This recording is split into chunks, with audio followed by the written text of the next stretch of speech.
guys, here come the dollies. They got fresh sinkers, hot coffee, and the sweetest smile.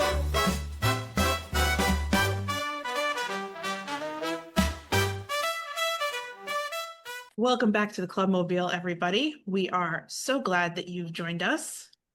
Hi, everyone. Welcome back. Joining us this episode is another very special guest.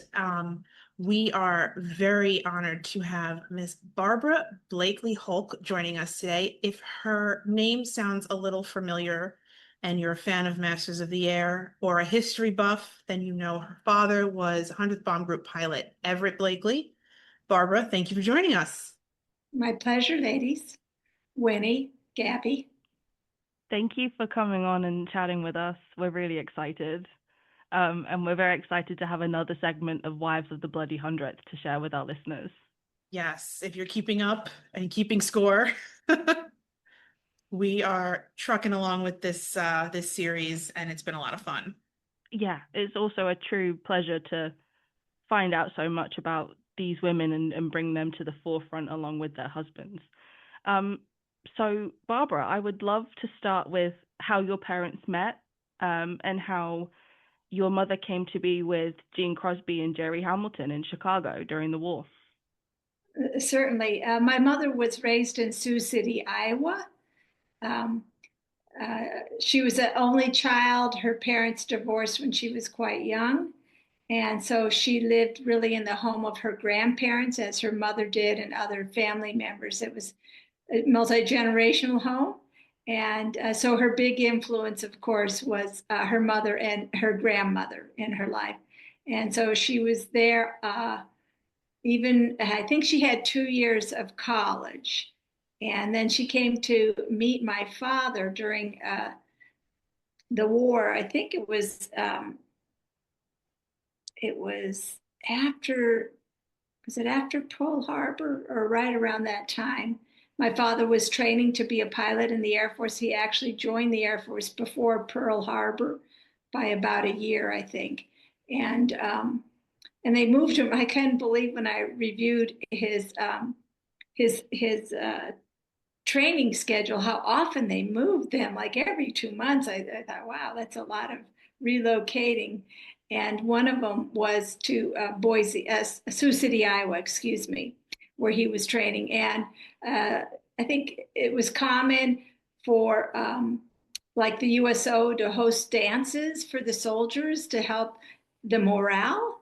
And then they would get the young ladies from the nearby community in buses and take them to these dances. I don't think it was the intention of finding wives, but certainly to alleviate the boredom or monotony or loneliness. And so she went to one of these dances and met my father. And I think he must have fallen in love right away, because I think that he called her the very next day and they began to date. And within 2 months, he knew he wanted to marry her. And at first got permission from his my mom's grandmother, not my mother's mother, to marry her. And he was quite proud because he had $250 in savings. And I don't know, maybe that could have been a lot of money in 1943, 42. And so then he had to leave shortly after that to Boise, Idaho, more ongoing training. But he had proposed to her, so she drove, I don't know, she and her mother went there, and they got married at probably the Army Chapel with some of the characters that you see in the movie, like Bubbles Payne, and were in the wedding party. And after 2 months after they got married, my father had to leave to go to Thorpe Abbott. So it was a very short time that they were newlyweds before he left to fly the B-17 in World War II from Thorpe Abbott's England. Oh, so how did they get together? You know, I'm going to be making some assumptions here. And although you may know, my mother is still alive at 103. Yes. But she wouldn't do well on an interview right now. But maybe it was just for practical reasons. They said, let's live together and move to Chicago. And maybe because Chicago is where you think you're going to get jobs, right? It's a big city, and she worked as a receptionist there. She never, I know Rebecca Crosby mentioned her mother had all these letters that they saved. My mom, I don't have any of those kind of resources that my mom saved from that. And truthfully, I'm the youngest of six, and all of us were born after the war. My mom would always say things about it being nice, but without any detail. And so I think it was just what it would make sense. They're all in the same situation. They have a common circumstance, and to share resources and get a job and support each other. Right. But I mean, 2 years or whatever, relationships can go up and down just like normal people. Yeah. Yeah. So they lived together. They lived together in Chicago. There was obviously a common ground between your mother and Gene Crosby because Gene's father, Harry, was part of your dad's crew. Yes. Did she ever mention that maybe they were closer, or because I know that at one point Jerry Hamilton left and joined the circus? I know. Did you know she did roller skating? Yes, Mhm. yes. So, Which is actually, Fascinating story. I it's a think fascinating story, yeah. have an interesting story about her mother, if you can get her on, because she was raised as an orphan. Mhm. But anyhow, you need to find her. And so I don't know the details of exactly how many went or whatever, but they all had occupations. But yes, what was her name? Jerry Hamilton did leave to join the circus.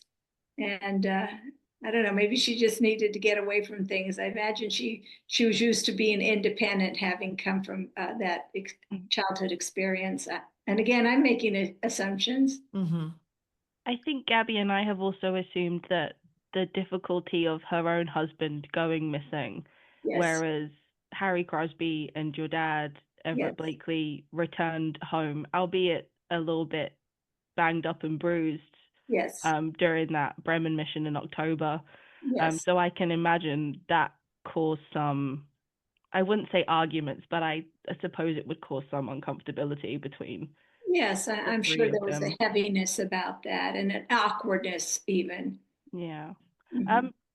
So you said your mother never really shared much information about it, but your father, I assume, shared quite a lot of his war years with you and your siblings. You know, like many men, they didn't talk about the war years for a long, long time. Mm-hmm. I do have one brother, his name is Jim, who he's the second born, who had has a deep interest in my father's war years. And in fact, he'd be a better one to interview than me because he's devoted many years researching it, and he even speaks at the reunions. He's taught his granddaughter to do YouTubes where she goes in looks at the cockpit and describes every job there. And she's like 8 years old. And so you ought to look her up on YouTube. So, yeah, he didn't, I know my father was a very positive man and never spoke ill of anything, but he didn't go into a lot of details, although we have interviewed him a long time ago. And a lot of it's also about that was 2 years of his life out of, 80 years of a life. Right. And so, a lot of it is about other things as well as the war. Yeah, absolutely. You mentioned that your mom is still alive. Has she, in the course of her life, and it's 103, she's 103, you said, right? Over the course Incredible. of that is incredible. Over the course of her life, did she ever speak of her time or remain friends with Gerry and Gene Crosby? Was there a connection there that kind of Oh, yes. spanned their lifetime? Uh, people wrote letters all the time, right? Mhm. And at least Christmas, my mother would always handwrite her Christmas cards with personal notes. And for years and years, she would have this correspondence with people, including them. Right. And then, of course, the reunions, I don't know if they started in the 70s. Yeah, it I think was in around. the 70s. And then, you'd have time to see people again. Right. And so, yeah. Did you ever attend one of those with your parents, or was it more of a adults only type thing? Sometimes children really don't get that interested in their parents' lives until they get older. Right. And that was true for us. So I started going to the reunions more like, I don't know, 15 years ago. And my mom has gone, but it was after my father had passed. And my father's passed now nearly 20 years ago. And so, but I have gone with my mom and other siblings. As I said, I'm the youngest of six. I have four brothers and a sister. And my other brother, David, is also gotten interested in my father's history. He even got a page from my father on Wikipedia. And it's a little great bit of an source effort. of information. It's wonderful. You have to go through some hoops to get stuff on Wikipedia. And so you could go to Everett Ernest Blakely and read some of what I will say, probably, of course, in more detail. So you could go there to learn about my father's military history, because he served 26 years. He stayed in long after the war was over. Oh yeah, it was a whole career. And your family traveled a lot with his military career? You lived in a lot of different places? Yeah, my oldest brother's born in Seattle. And then my next brother, where was he born? Oh, my oldest brother's born in Arizona. I got him mixed up. Number two is born in Seattle. 3 and 4 are born in Cali, Colombia. Then I had a brother born in, where was he born? San Bernardino. See, gets got a whole list. Anyway, it gets down to me, the last one. I was born in Georgia. And so, yes, I think we all love to travel because of that lifestyle. And my oldest brother did go and enlist in the Air Force. I think he had about 4 years, and he was in Thailand. So he didn't get affected by the Vietnam War. And I myself became active duty. I got a military scholarship for medical school. Wow, that's amazing. And I stayed beyond my obligation because I was loving it, and I met my husband there, and so we served together quite a while. I ended up retiring as a reservist, and he retired from the active duty Air Force. That's incredible. That's amazing. So it just the love to travel and other cultures that was cultivated in my childhood. At some point after I was born, I don't know. This is post World War II. Maybe you don't want to hear this part. No, we absolutely do. Oh, we love this stuff. Okay. Please. Well, after World War II, and all these kids are getting born. And then so all these stateside assignments. And then we went to the Philippines. Wow. And we went on a boat back then. And you crossed the international date line. Back then, it was a big deal when you crossed the and celebrated. I think we traveled with my father's parents. They helped us because, that was 6 kids that they took there. And a lot of my memories of the Philippines are really from photographs, being the youngest. But so the stories were great, our time there. And back then, a lot, you'd hire Filipino people to do some of your domestic chores. And of course, it was affordable. And so we had somebody who cooked and cleaned for us back then. And we had somebody who took care of our yard. And it's kind of interesting because I was told that they didn't really have lawnmowers like you and I would do. They just had big shears, and they cut your lawn with these big shears. And the one who did it, his name was Ignacio. And he became very important in our family. He wanted to come to America, become an American citizen. So he applied to go into the Navy. And my father, of course, gave him a recommendation. And so Oh, he wow. was able to join the Navy. He did a whole career in his Navy and his whole family. And he continued to stay in touch with my family. And then they retired in the San Diego area. So, but that was the Philippines. And then from there, we went to South Bend, Indiana. And my father was the military professor at the ROTC in Notre Dame, Wow. University of Notre Dame in South Bend. Good Catholic university. Yes. And it's funny, as it's some things that I can remember my street address. I don't know why. There's a lot of things I don't remember, but I can remember the street address and going to school there and being near a community pool in the summer.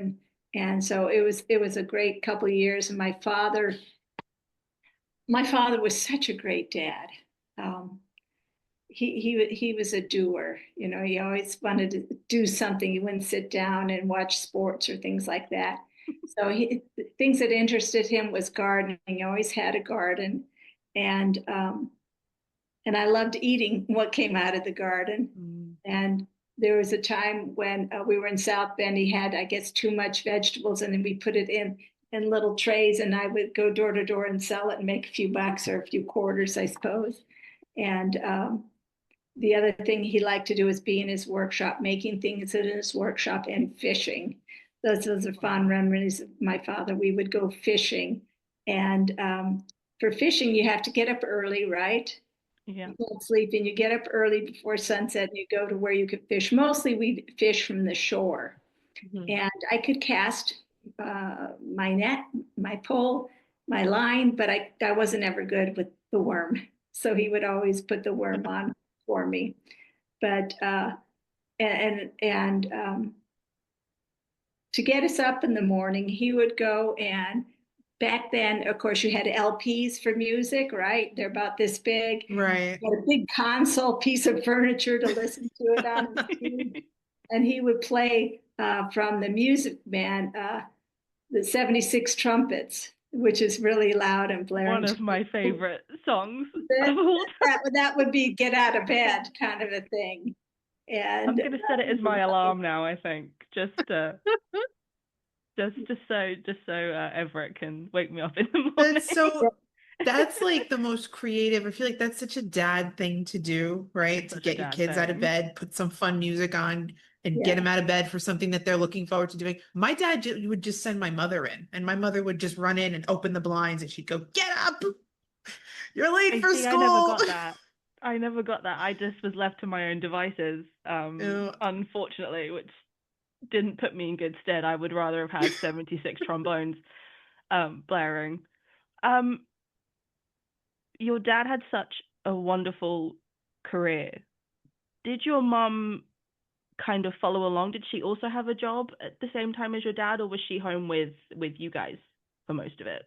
She was a stay-at-home mom, up until several of us, probably a lot of us had already grown up and left the house. I think she went back to work around the time I was in maybe junior high or something like that. And she didn't work very long. For 90% of her time, she would stay home and take care of us. You know, we always had homemade food for dinner. And she was a pretty good cook. She apparently didn't start out that way, but by the time I came around, she learned to be a good cook. Just took the first 5 to really like get into the swing of it. I get it. Yeah. So, I mean, it was a point we did sit down as a family for dinner. And so those were good memories. Yeah. That's wonderful. And on your birthday, maybe for you, you could decide what you wanted to eat for that meal. Did you have those kind of things with your parents? We did. I did, but it was mostly going out to eat was always a treat for my birthday, and I'd always choose the nicest Italian restaurant I could find in the small town I grew up in. Yeah, it was never, I don't think it was ever fine dining, but it was never a no, which was always pretty good. Yeah. My big thing was the birthday cake. My mom would make whatever, and I would always want, because we moved from Brooklyn, where my grandmother lived, to New Jersey when I was maybe about 7. And my dad to this day still works in the city, and I work in the city now. But the big thing was I'd say I want the chocolate cake from College Bakery, and it was a bakery that was right by my grandmother's house. And my dad would have to stop every year on my birthday and bring the cake home, and he'd have to make sure my mother would tell him, make sure they write on the cake because she's sending a man to get a cake. Make sure they write on the cake. But Why am I not that was the surprised? big thing for me. I could care less what we ate. It had to be the chocolate cake. That was Yeah. it. Well, I was never a cakey kind of kid. So it was always choosing what I wanted for Yeah. dinner specifically, the same as you. Um, I think another thing that we would love to know about is we recently were lucky enough to be sent a whole bunch of Splasher Sixes from Nancy Putnam over at the foundation. And we came across the article that you and Rebecca and Jana wrote together. How did that come about? Was it a case of you met at a reunion and decided to all write this article together, or were you asked to do it? Well, it was the when it was it, I think it was the Savannah, Georgia reunion. I can't remember. And I realized that all of us were there. I had known Rebecca better than I did. Gosh, and I can't even remember Jean Jana? Hamilton. Jana? Huh? Jana? Is Jana, it I Jana? think. Yeah, Jana. Yeah. And I think that was the first time I had met her and talked to her, but it clicked that we're the 3 daughters. And we just spontaneously said we need to get a picture of us and pose just like kind of like we did With the our legs. parents, our mothers did. And so we did that. And then Nancy, she doesn't want to let a good story go. Mm. And We're so learning that pretty Ever the quickly. ever the faithful editor, right? yeah, she does. She's a great job at what she does, and so she just said, "Why don't you guys get together and write something about it?" So we didn't intend that to be the outcome, but anyhow, it became that. It was a great outcome because It was it's a great I love it. article. It's a great article. Did you share it with your mother, and what was her opinion on the whole She was thing? just thrilled, Oh, I love that. She's so thrilled. Yeah. That's wonderful. Yeah. Do you remain obviously in touch with Jana and Rebecca? You guys are close? Not too much. Not Jana at all. And Rebecca when we go to the reunion. Although my brother Jim, the one I said does a lot of YouTubes, is probably more, and my brother Dave probably talk to her a little bit more, especially as they were going about with filming the Masters of the Air miniseries. Right. She mentioned that their dad Harry would take them on camping trips, and they'd go on road trips a lot as kids, and that your family and the Rosenthals were frequent flyers on their road trips. Dan Rosenthal recently said that they couldn't change the locks fast enough. Harry Crosby was always at the door. But do you remember growing up and spending time with their family at all, or? I don't now. No. Maybe my older, as I say, I'm youngest. I'm 10 years younger than my oldest brother. So no, not so much. Sorry. No, it's fine. No, that's fine. Absolutely fine. How did you feel about the miniseries Masters of the Air?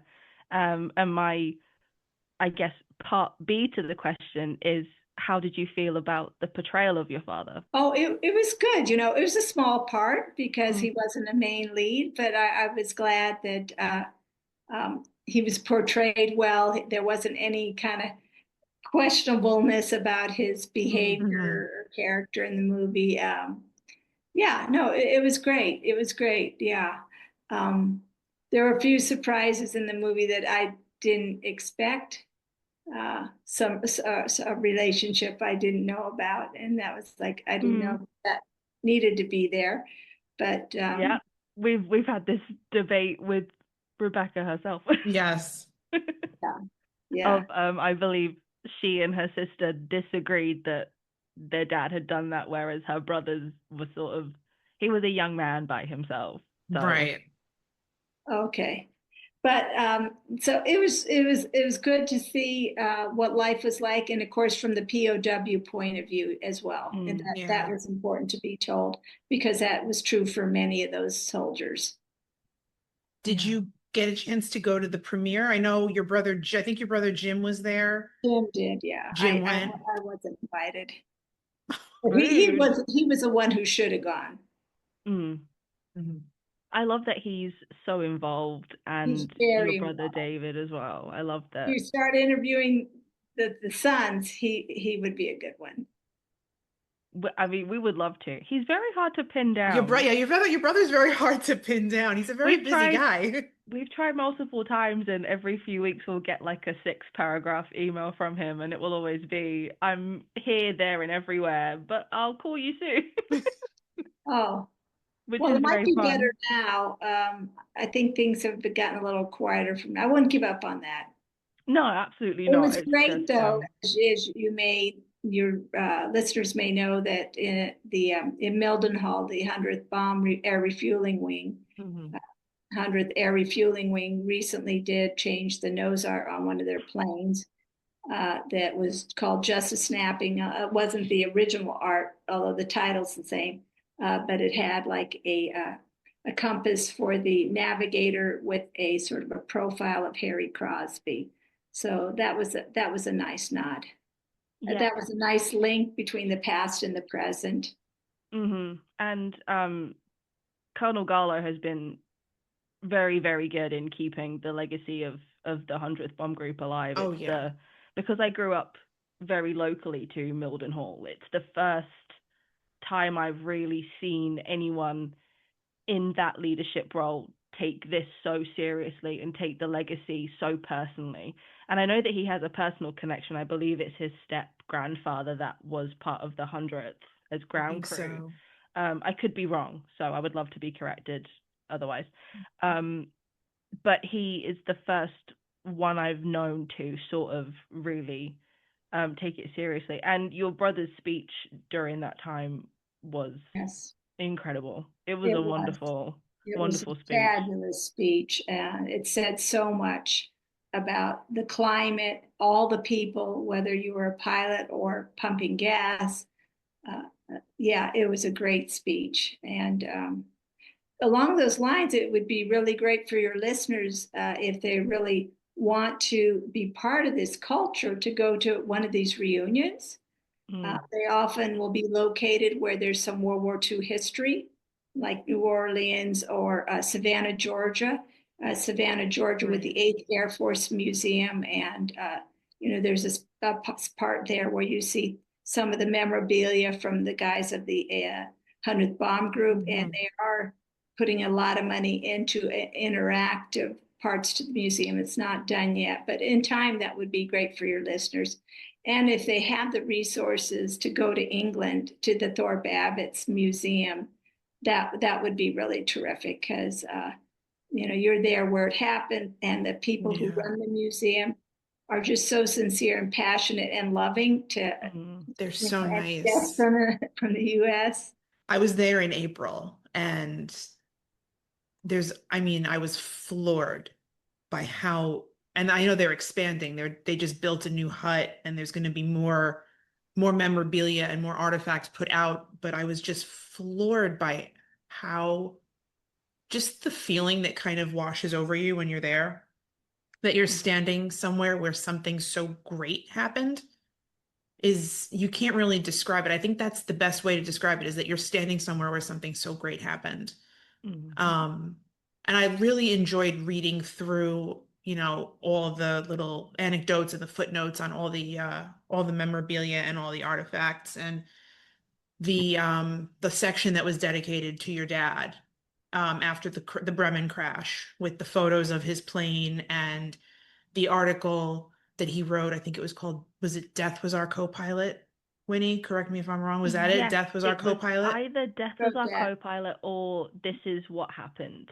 I think one of them he wrote with Harry Crosby. And I stood there reading it for a good while, and I was just amazed by just the sheer will and determination and skill as a young man. Your father was in his 20s to bring 9 men back, to get 9 people back. Amazing. But he doesn't take all the credit. It took everybody. to make that happen. Right. I mean, the people had to throw out things to lighten the load, to take care of the wounded back there. Yeah. So it was, everyone should get credit for it. Although there is a funny story about where he was seating, because those seats get really cold, but there was like, he put in an extra metal piece there on his seat, and it turned out one of the flak had hit the metal there, and he said it saved his ass. Wow. Quite literally. Literally did. Quite literally. Really saved his ass. Oh Oh my my gosh. goodness. I love Did that. he stay close with his crew after the war? I think, yes, of course, through the reunions, yes. Through the would be- reunions? Yes, because They were portrayed so well in the show as very close and good friends. Yeah. And I think Gabby and I have, I mean, we've spoken about this at length, where we hope that that's one thing the show got right, was that they remained friends. Yeah. Do you recall them remaining friends post-war, or Yeah. was it sort of they all went their separate ways? well, I think, you get out of the war and you start living life, and you have all your individual lives and all. And I think as time goes on, you get a little sentimental, Yeah. and you want Yeah. those relationships again, and that's what the reunions serve to do, right? Is to keep those relationships alive, even though, because they certainly didn't start right after the war. It was a Right. while, and so they had time to kind of get Time to grow seasoned old. and grow up, and have their families and things like that, and how we tend to reminisce more as we get older, and I think Yeah. probably that would be more so the case. Mhm. I'm glad that they had that time, not like away from each other, but I'm glad they had the time to sort of go and live their lives and then come back and have so much to share. Yeah. There's Yeah. so much to talk about. And it's interesting, I think about PTSD, right? I mean, because it's so common now, because we've had military careers, and I know so many veterans suffer from it.